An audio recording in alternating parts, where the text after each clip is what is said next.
Hi, everybody. Today I'm going to do a raw steno demo number 4 about the Air India plane crash. I'm going to run the audio at 85% speed because it's really dense and fast and it's material that I'm unfamiliar with. So I'm going to run it a little bit slower. Well, we see the airplane come from left to right in our screen. And the first thing we notice is that it's kind of flat at first and the nose kind of rounds out. Now, it's difficult. I've heard a lot of people talking about the flaps on the airplane. It's impossible from that distance to tell whether the flaps are out or whether the flaps are up. And more importantly, at that gross weight for a 787, they would most likely be taking off with flaps 5. So what does that mean? It means the leading edge devices on the front part of the wing, the part that you don't see, would be fully out, and then 5 degrees of flap in the back. But from this distance, it's hard to say whether that 5 degrees is out. And honestly, you'd have to be pretty close to the airplane to tell if there was any flaps out at all. But this airplane does show characteristics of an airplane that doesn't have any flaps, which is really perplexing. It's a head scratcher for sure. So let me go back and rewind this video and take a look at what we see. And I'm going to stop it here as the airplane comes into the frame. The airplane looks to be kind of normal, but what we do know is this: the landing gear is still down. Now, this airplane is well beyond the point of rotation and climb out where what they would have raised the gear. That's done at about 50 feet off the ground. And so more on that in a minute. What we also see is both engines. We don't know if they're producing thrust, but what we don't see out of the engines is any sort of flame, any sort of sparks. We don't see any indication that they're not operating normally now. Everybody's been talking about a power loss, and I've watched a bunch of videos and people on the different channels talking about this, and they say, well, it was a power loss, and that's why the airplane descended and crashed. Let me be specific with this. This was a loss of lift. It could have been caused by a power loss. So that's theory number one, is that they lost power on both engines that caused the loss of lift. The airplane stopped flying. It started flying at one point. It was flying normally as the nose lifted off. Before they raised the gear, the airplane lost lift and stopped flying. So what would have caused that? Well, if both engines failed, it was just one of two things. Either they ran through a flock of birds and basically destroyed both engines at once. The reason I don't think that's a likely theory is we don't see any birds in the picture. It would have had to be a lot of birds to foul out both engines, and we don't see any indications coming out of the back of the engine that happened. You'd see flames, you'd see sparks, you'd see something as those engines were kind of coming apart.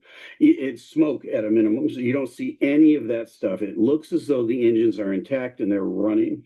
They could have both flamed out because of fuel contamination. That's the one thing that both engines would have in common, is the fuel. The problem with that theory, at least in my opinion, is that as they pushed up the power to go down the runway, they would have had the indications of a sputtering engine if the fuel had been contaminated. There's no indication that they did. They rolled down the runway, and I'll show you that video in a minute. They rotate at the normal speed. They take a nose up attitude, which is really normal for that airplane at that speed. Everything else happens after that. So I don't think they lost power on the engines. Now, we could find out in a day or two that's exactly what happened, and that's what caused the loss of lift. But that's theory number one. Theory number two is that they took off without the flaps out. They took off with flaps up. The problem with that, and it would be indicative of the way the airplane kind of wallowed into the air and then came back down. The problem with that theory is this: they would have had to get through 2 complete checklists and not put the flaps down, because 2 checklists on that airplane, and they're electronic checklists, they're integral to the airplane. It's not like a paper checklist that you hold. So the airplane literally will not let you taxi out and take off without the flaps deployed properly for that weight and that airport that you're at. All that stuff is determined ahead of time. So they would have had to manually override both of those checklists, then for some unexplained reason, take the runway. And once you put your power up in the 787, just like my 777, once you put the power up, the airplane knows you intend to go flying. If you're not configured for flight, in other words, your flaps are not deployed, it makes a racket. A big red light comes up and says config warning, and then both master caution lights in front of both pilots flash, and then a horn goes off, and it's deafening. It's inconceivable that they would have continued on with that takeoff roll with a configuration warning in front of them just to rotate and then flounder into the community off the end of the runway. So is it possible that that was what happened? It is possible. Same as with the power loss. Anything is possible here. We don't have all the details. Here's what I think happened. And let's take a look now at this other video. I want to show you the closed caption video of the airplane on the takeoff roll. I'm going to run the whole thing. We're going to bring it back, and I'm going to show you in detail what I think happened.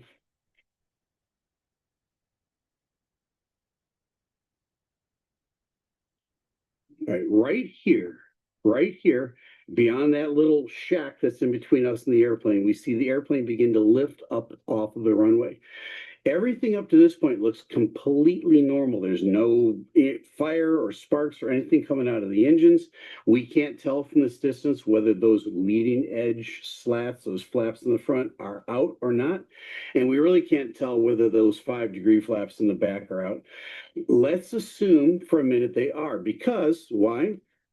Because the pilots would have had to overcome those flashing lights in their face and those deafening horns going off in the cockpit for some explained reason to keep on going. So they get to the normal rotate spot. They come up, and the airplane naturally comes up to about 2.5 degrees as the main mounts come up off the ground. That's when in the back of the airplane you feel like a slight nose up, and then at that point the pilot, and let me run this a little bit farther.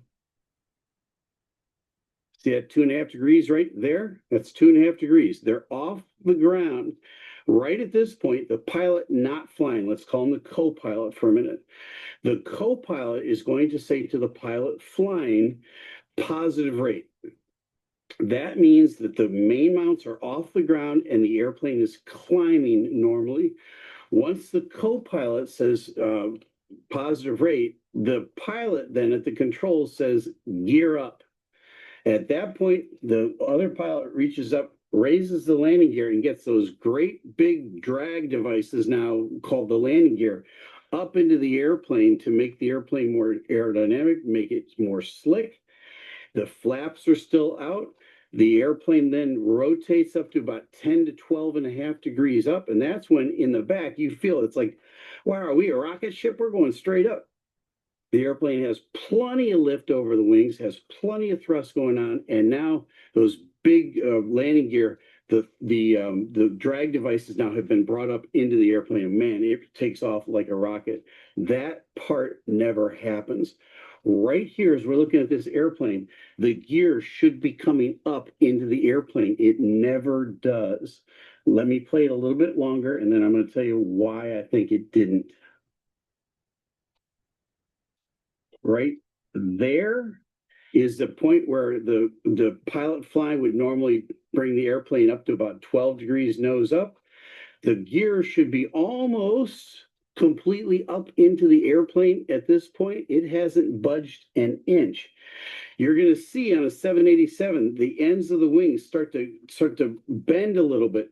They usually bend a lot more than this airplane. Why? Because as the airplane's picking up speed and it's picking up lift over those wings, those composite wings really bend. That is an indication, a visual indication, they're really getting a lot of lift. This 787 is not getting a lot of lift right now, but nothing's going on with the engines as far as I can see. Now, let me continue with this. At this point, watch the nose. It starts to go over right there. It starts to come back over. Why is it doing that? Here's what I think happened. And again, folks, this is just my opinion. This is a theory, that one theory among many. Any of the others I could have shared with you up to this point could be absolutely right. But why do I think this one is more likely than the other two? Here's why. I think the pilot flying said to the co-pilot, gear up at the appropriate time. I think the co-pilot grabbed the flap handle and raised the flaps instead of the gear. If that happened, and this is a big if that happened, this explains a lot of why this airplane stopped flying, why the lift over the wings died. Because at that point now, the flaps are retracting, all that extra lift you're producing in the wings goes away.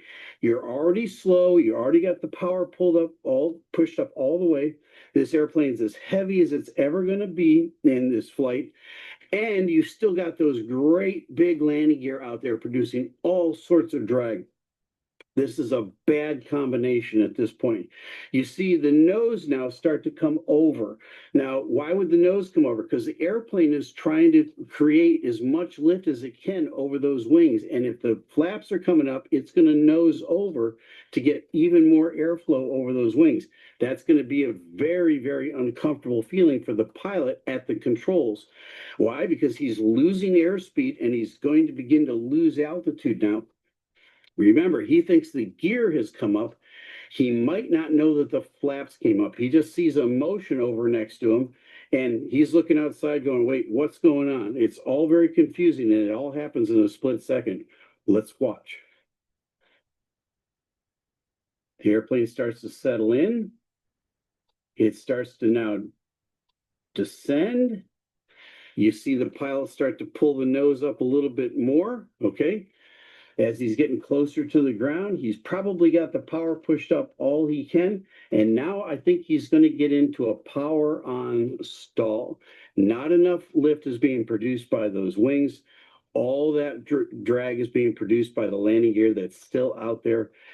Could anything have saved the day at this point? Maybe if they'd raised the gear. Maybe if they'd raised the gear and put the flaps back out. But it's very unlikely that once this gets to this point that they can recover from it. And now watch what happens. The airplane begins to kind of wallow, right? The pilot pulls back even more on the nose. That aggravates the whole thing. And now you get this waddle into the ground, and it's in a controlled power on stall until it impacts the ground. If they had had 1,500 feet or 1,000 feet even to lower that nose and gain that airspeed back, they might have been able to fly out of it. They don't have the luxury. I don't think this airplane got higher than 500-600 feet. And then when they start to waddle down, they're down at 200 feet. They just can't lower the nose. And the airplane just kind of does a power on descent into the ground. So that's my theory. Now, I could be completely wrong about this, but the flight characteristics look to me to be an airplane that doesn't have enough lift coming over the wings. And the only way that could happen is if they didn't have the proper flap setting. So however they got to an improper flap setting, it's inconceivable in my mind that they actually did that takeoff roll without the flaps out, because the bells and the horns and everything else that would be going on at that point, there's still no indication that either of the engines failed. And this airplane can fly just fine on one engine at any gross weight. It will climb out no problem on one engine. So the idea that both engines failed at the same time, again, is like a trillion to one shot. And, now in the days to come, we might find out that they did ingest a flock of birds into both, and that we just didn't see any indication of it out the back of the engines. It could have been fuel contamination. That's a possibility, but again, it's very unlikely. A loss of power is not the same as a loss of lift. A loss of power will contribute to a loss of lift, but you can have a loss of lift without a loss of power. And that would mean that the wing would have to be configured wrongly or poorly for that phase of flight. This is the most critical phase of flight. You're the heaviest you're ever going to be. You're the slowest you're ever going to be, and you have all your power up within about 10% of your power. You can push a little bit more up, but you don't have a lot of reserve power. All of those things are working against you. And if you leave that big old landing gear out there, man, it really starts to cause a drag effect that's going to cause the airspeed to bleed off. It's going to force that nose to come over. You're going to start to lose altitude quickly. The only thing the pilot can do as he sees the ground coming up is pull back on that nose. And my friends, it's very sad. I feel so sorry for these pilots. I think they tried valiantly to save this airplane, but this may have been simply a tragic mistake. Now, I hope that it wasn't. I hope maybe there was some other explanation for it, but hoping that it was a mechanical failure or some other explanation will not bring any of these people back. And it's just sad. It's been a very bitter time in aviation, and we see now the loss for the first time of a 787. I hope in the long run that that's the last 787 crash we ever have to witness, whether it was over in India or here in the US or over in the UK, anywhere around the world. We don't want to have to do commentary on any of these such accidents. Now, in the days to come, as we get the black box information, I've heard that the NTSB is going over to India to help. I've heard Boeing is headed over there to help. We're going to hopefully get information sooner rather than later from those sources. And as we do, we will bring you additional information, amplifying information. And if I need to make a correction, I'll be the first guy to make a correction. But this is very, very early on. This is what we know up to this point. And as we get more information, we'll share it with you as we go. Now you know. I'm Captain Steve. Okay, that was a challenging, dense material to type stenography to. I slowed that video down to 85%, and it was still a challenge. You can see the mistakes that I made. One thing I want to comment on is if you go into broadcast captioning and people are reporting on super sad stories, it can affect you emotionally, and that those emotions, when they affect you, can cause you to have problems performing on the job. So that's also something to consider. And they're talking very fast, very dense about difficult material, and emotionally, you're getting sidelined with these emotions that may cause your production to suffer. Okay. All right, that's all for today.